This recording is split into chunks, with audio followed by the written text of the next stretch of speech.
first, and then Linda.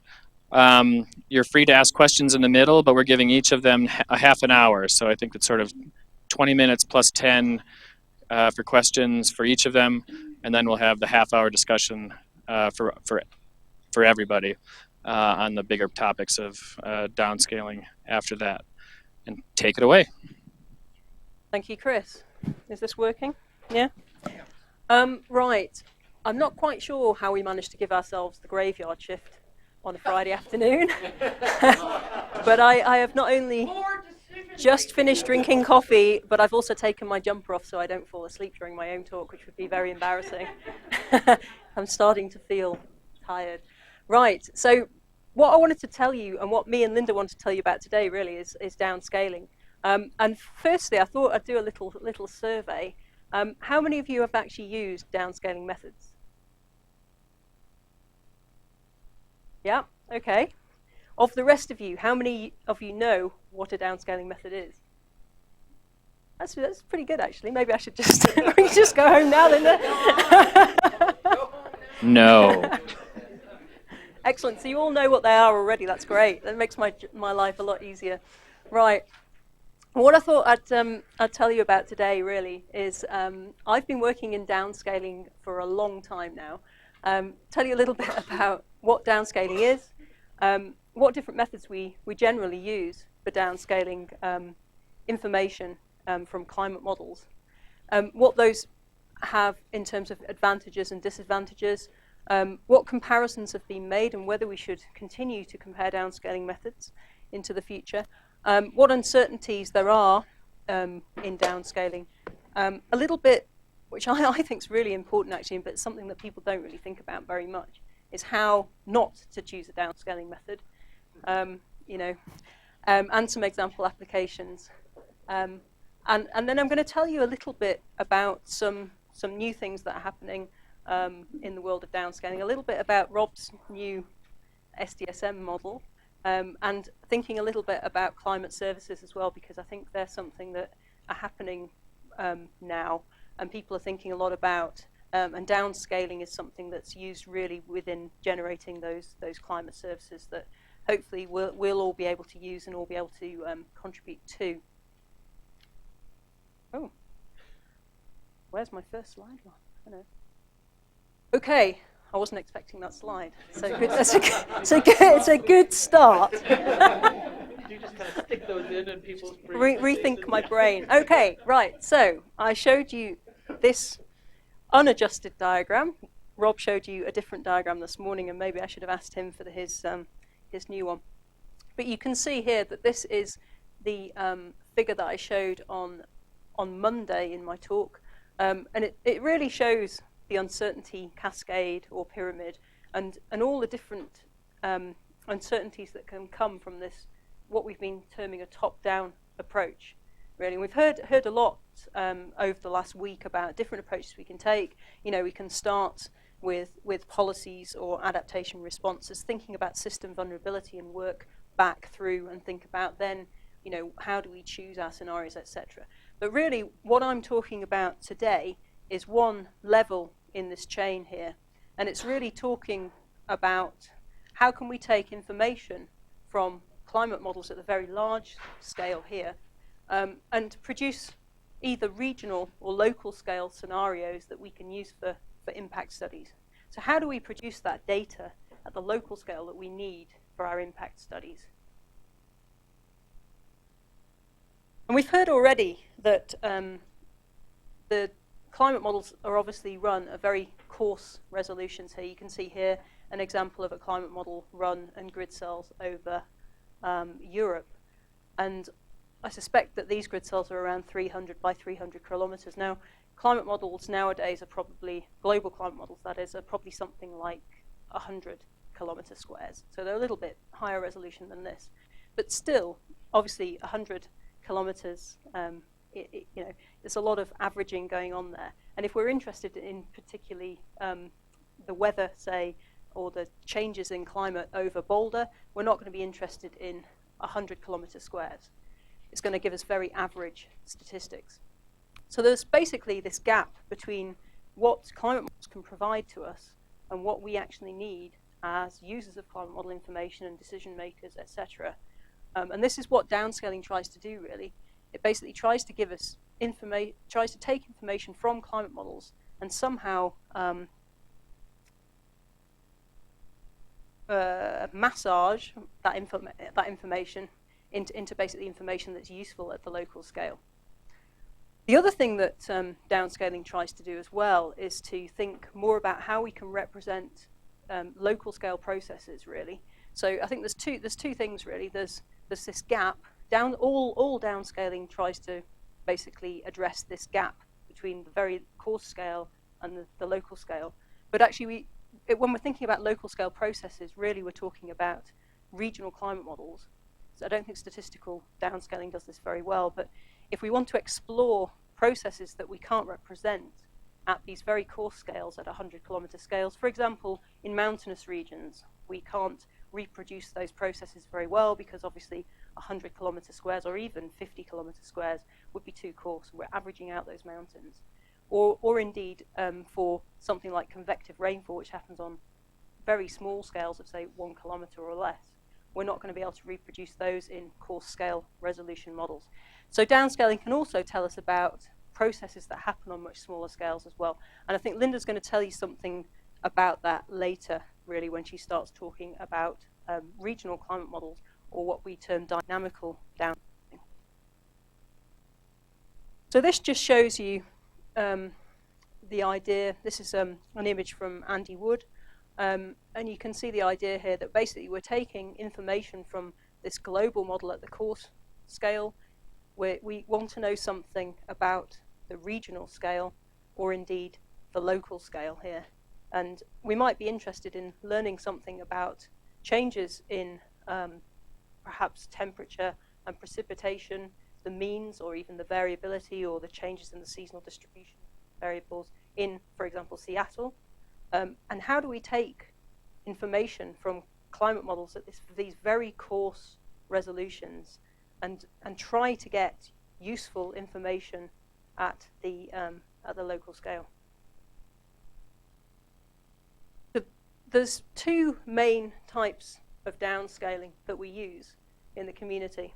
And you can see here that I've basically divided them into statistical and empirical downscaling, and basically dynamical downscaling, which I've already said. Basically, here we're talking about regional climate models or limited area climate models. So they're higher resolution models that we run over a limited domain, for example, Europe or North America or something like that. I'm not going to talk about dynamical downscaling at all in my half of the talk. I'm going to concentrate on statistical downscaling. Even though I realize, actually, when I was thinking about this talk, that I haven't really done any work myself on statistical downscaling since the last time I talked about this 2 years ago. And in fact, have been concentrating mostly on dynamical downscaling, because I think that actually that's really where the real advances are being made recently, is in dynamical downscaling. But I'll let Liz tell you about that, because I think both methods are useful for different reasons, and both methods are important. So to tell you something about some of the methods that are actually used for downscaling, there's lots of different methods that are used, and some of the most simple methods, and in fact I would say that an analog method is not really downscaling in the strictest sense, because you're not really using climate model information, but it's something that's used particularly in the water industry, and basically the idea is that you take an analog of climate change, if you like.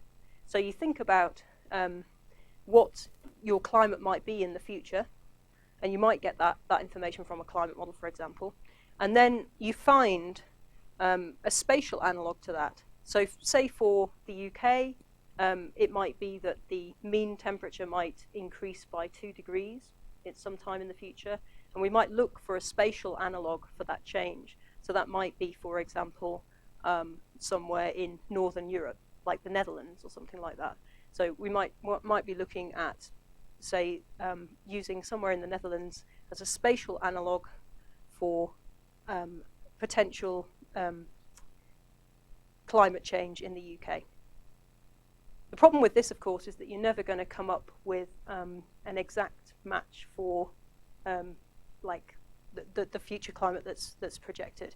We use it's interesting though, because we tend to use these type of approaches in situations where we really lack information from climate models on what might happen in the future. So for example, you know, if we're interested in extreme events, we're doing some work with the UK water industry at the moment to look at very heavy short duration rainfall events. And actually in that case, actually it might be quite useful to use a spatial analog in places which do have much heavier rainfall events than we have at the moment. So if we look at somewhere that has a 2-degree temperature change, for example, and what type of heavy rainfall do they have, that's actually where it's quite useful, because we know that climate models can't really reproduce those processes. So that sort of thing is quite useful. A temporal analog would be basically that we select a time period where we have the desired climate that we're interested in. Some of the examples of how this is used already is for example, in assessing water resource systems, where you might choose, for example, the biggest drought on record. In the northwest of England, we used 1928, for example.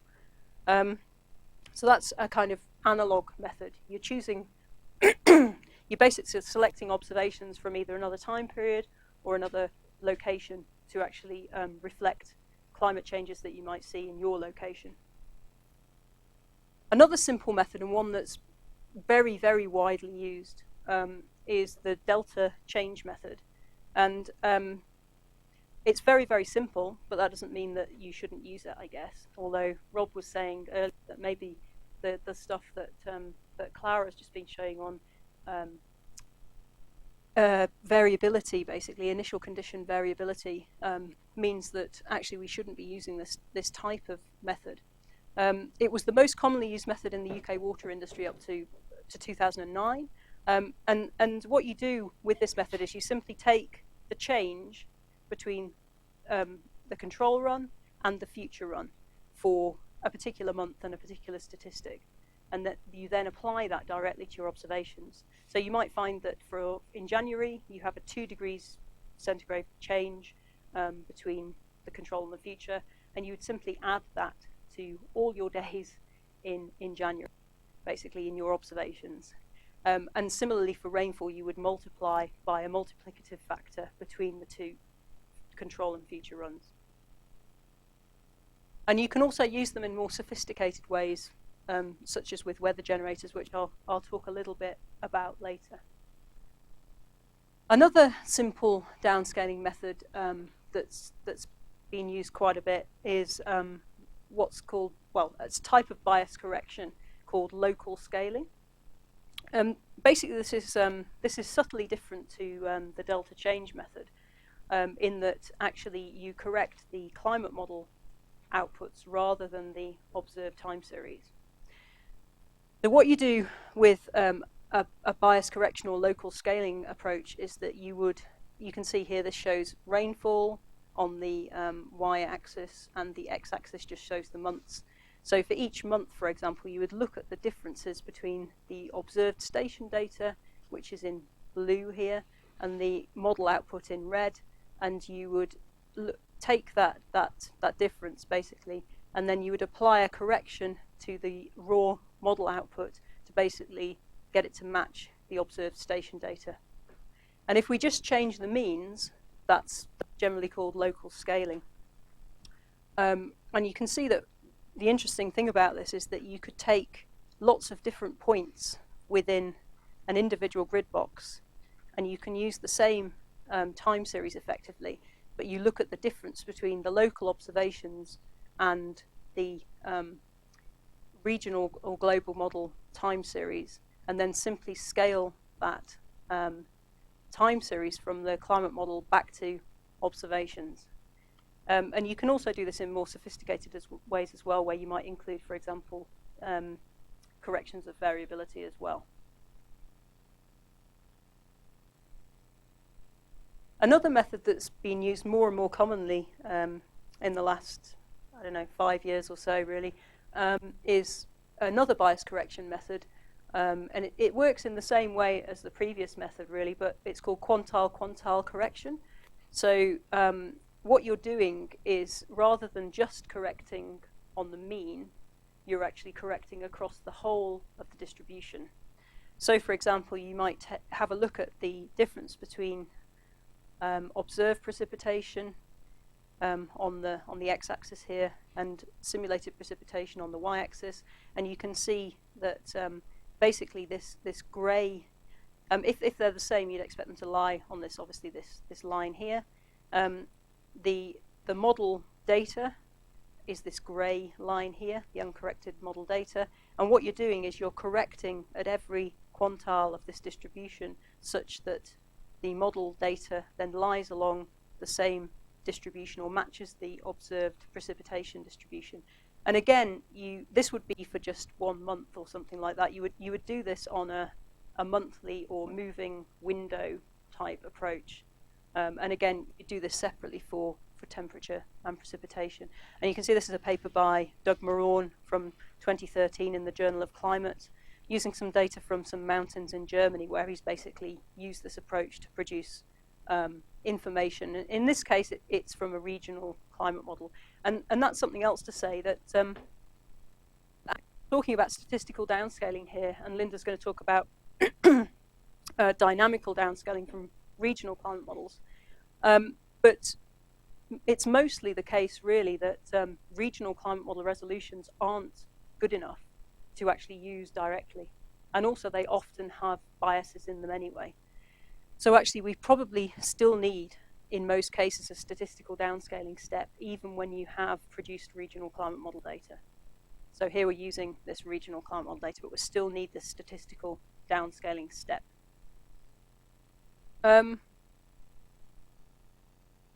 So another thing that you might do, and this might, for example, use global climate model outputs. This is a method by which you might commonly use global climate model outputs and might not need that dynamical downscaling step, is to use transfer functions.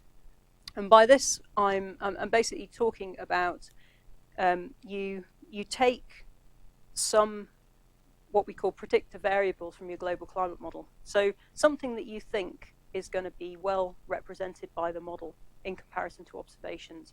And that's one of the assumptions we make with all of these methods, or particularly this method, is that if our global climate model is not able to reproduce our predictors very well, then we can't use this type of downscaling method. So we need to basically look first at whether our global climate model produces, for example, something like mean sea level pressure, something like 500 or 700 hectopascal geopotential heights, for example, something like humidity fields or temperature field. So the idea behind this is that because they run on such coarse scales, we're assuming that global climate models produce large-scale features much better than these smaller-scale features like precipitation and temperature. So we assume that, for example, the large-scale circulation patterns are much better represented by these type of models. So we use these large-scale features, things like mean sea level pressure and these geopotential heights, to actually then set up some kind of transfer function or relationship between these large-scale features and observed station data, where we would basically try and predict temperature and precipitation using these predictor variables. And you can see here that you can use lots and lots of different types of transfer function. So there have been loads and loads of different studies on this and lots of different methods. And people have used simple things like multiple linear regression, principal components analysis, artificial neural networks. There's lots and lots of different methods that you can use for this. But the main checks that you need to do are, one, that your predictor variables are reproduced adequately within your climate model, and secondly, that your transfer function is giving you a good relationship between these predictor variables and the predictors from station data. And you would take the predictors from something like reanalysis, and you would relate those to the observations, And then in the same way, you would take these same predictor variables from the control run and the future run from your global climate model, and you would then use those transfer functions that you've developed to actually predict what, or simulate, or estimate, I guess, what the temperature or the precipitation would be for the future here.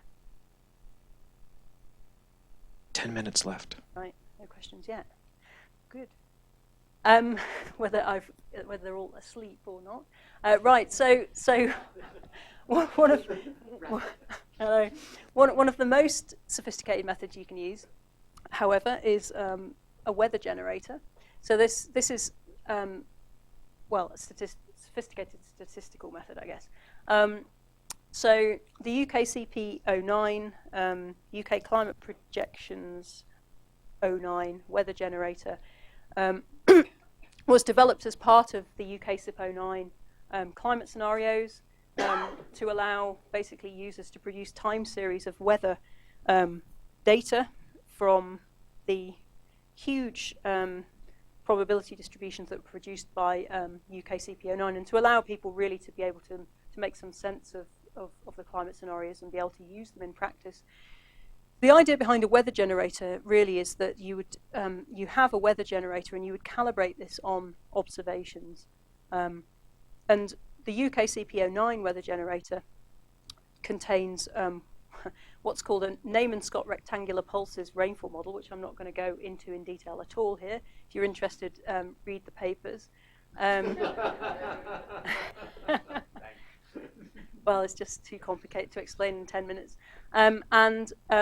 So basically, what happens is you generate rainfall and you calibrate this rainfall model on your observations, and then you use that rainfall in a separate regression-based model to actually then simulate other variables like mean temperature, daily temperature range, vapor pressure, wind speed, sunshine duration, all of those things that you need to calculate potential evapotranspiration using something like Penman-Monteith. And in this case, we do use Penman-Monteith in the weather generator to produce potential evapotranspiration.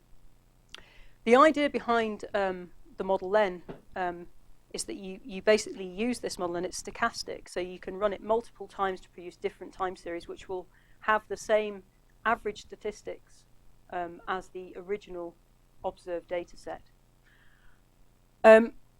You can also use this in a climate change mode, where you would basically use these change factors that I've already said already between the control and future simulations from, in this case, a regional climate model, and you would actually apply change factors for different statistics in the rainfall model and in this weather generator part of the model as well, and that would then run through here and basically produce time series of future weather variables, if you like, consistent with these change factors from the regional climate model.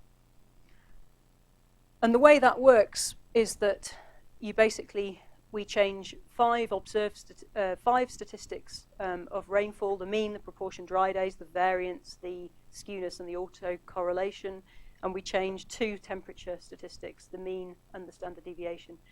And we take those, as I've said, from the change factors from the regional climate model. And that gives us time series of future weather. So advantages of statistical downscaling are that it's not computationally intensive. Obviously, regional climate modeling or dynamical downscaling is. We can use it, we can apply it to both global climate model and regional climate model output, and we can provide station point values and obviously multiple point values across a domain. So we can use this for multi-site studies as well. The problem with statistical downscaling, though, is that obviously it's still affected by the biases in the global climate model or the regional climate model. It's not physically based, so we're always making the assumption that relationships we find in the current climate are the same as what we will find in the future. So we're always making that assumption with statistical downscaling. It underestimates variability in extremes, although most probably regional climate models do that as well. It assumes station relationships in time. And obviously where you haven't got reliable observed time series, you can't really use a lot of these methods. So Comparing downscaling methods, there was a big project called StarDex, which finished a long, long time ago now. I'm trying to think, mid-2000s probably, which found basically that there was no single best downscaling method. And that's one thing I would iterate, really, that actually, you need to think carefully about when you choose downscaling methods, what's appropriate for your particular impact study. That there's no single best downscaling method in terms of that it's variable depending on the region you apply it to, the variable you're interested in, even the season that you're interested in makes a difference in terms of the performance of different downscaling methods. And you can see here some of the conclusions, for example, from that study. And therefore, I don't really see a point in doing further comparison of downscaling methods. I think that it's really been done to death, even though I still get sent lots and lots of papers to review that are still comparing downscaling methods. I think it's more important to think about what you actually need to use. What factors are important in your downscaling impact study, and what type of information your downscaling method can produce. The largest uncertainties in downscaling are really this bottom one here. So the driving global climate model boundary conditions produces the largest uncertainty in dynamical downscaling, and also basically produces a very large uncertainty in the parameterizations, the structural assumptions, and the initial conditions, obviously, in that global climate model really impact upon what information you get from your downscaling. And also a smaller uncertainty comes from the actual choice of your downscaling method, or indeed the choice of predictor variables, etc., that you use. So I've said already, when you're choosing downscaling methods, you should really think carefully about what's an appropriate downscaling method to use. If you're only interested in changes in the mean, you should probably use a downscaling method, a very simple one that only looks at changes in the mean. If you're interested in changes in extremes, you should think about using a much more sophisticated downscaling method. I thought I'd give you a couple of examples here of impact studies. This shows, it's a couple of impact studies we looked at under the Community Resilience to Extreme Weather project. And you can see here that we looked at flooding over southeast London. This is the Thames here, this blue line at the top, and this is the southeast London resilience zone. So for this particular impact study, we needed 15-minute data at 2-kilometre resolution. And therefore, we used a very sophisticated downscaling method, a very high-resolution rainfall model, very similar to the one that I've just shown you in terms of the one that's used for the UK CP09 weather generator. However, in this other study where we're looking at winds, for example, we know that climate models don't reproduce winds very well anyway, and we don't think we can basically produce a lot of information on what's happening in terms of changes in wind. So we didn't think it would be worth going beyond changes in the mean, and so we've basically used a very simple bias correction method to look at possible changes in winds. So I want to say a little bit about Rob's new statistical downscaling model, decision-centric. So I guess my point here is the interesting thing about this new version of SDSM is that it doesn't necessarily have to use climate model outputs to produce scenarios. The idea is that, I suppose the idea is really what we've been hearing about from our decision makers, the people talking about robust decision making, decision scaling. The idea is you can use this type of approach. It's really it's a sort of weather generator, basically a bit like the one that I was talking about, the UK CP09 weather generator, only it uses predictor variables to produce weather from global climate models. But the idea behind it is that you actually use this to produce time series conditioned on scenarios that you might, like Rob was talking about this morning, you might decide to just look at the sensitivity between certain temperature ranges or something like that. And the idea that you can then use this type of model to give you information and time series that are consistent with that is quite an interesting idea. You know, do we need climate models? I think we do still, but there's certainly room for tools like these as well. And I'm just taking some information from Rob here, really, but I think this is probably true of all downscaling methods, that basically most downscaling studies have really been done in North America, Europe, Asia. There's very few studies in you know, the developing world, really. And also, I think this is something like Jennifer was saying, you can see here transport. Very few studies on impacts on transport. These are impact studies. And you can see that the vast majority of impact studies that use downscaling are on water. There's a few on agriculture. There's a few that basically just use downscaling methods to produce scenarios. They don't really go forwards to impacts even. And then, obviously, all of these other things are basically a lot. Well, I guess they're all emerging fields in their own right. Basically, they're not less important. They're just emerging fields. So things like transport, health, etc., energy, gradually become more common, probably. I'll finish by talking a tiny bit about climate services. This is a project I was involved in, which finished this year. It's just finishing now, actually. Enabling Climate Information Services for Europe, ICLES. This is something that's commonly happening in a lot of different parts of the world now, climate services. The idea that we need to provide information on future climate change that people can actually use usefully for climate adaptation. And so the thing that this project was doing was basically trying to develop downscaling methods and really to work out how we can actually produce a pan-European climate service. Now, the only reason I wanted to really talk about this was, one, to flag up that it's happening, and two, to basically say, I think there's some dangers emerging from things like this, in the sense that one of the things that users want is bias-corrected climate time series. And some let's say climate modelling groups in Europe are quite happy to produce these sort of things, and I find it all a little bit worrying, basically, in the sense that when you're using a downscaling method, you really should be evaluating how well your model represents the things you're interested in. And the fact that we will provide potentially bias-corrected outputs means that actually you don't even have the chance to do that yourself as a user. And I don't know whether the climate modelers would do that either. So I find it's all kind of moving in a worrying way to me. But I'm going to finish there, Linda. Pass over to you.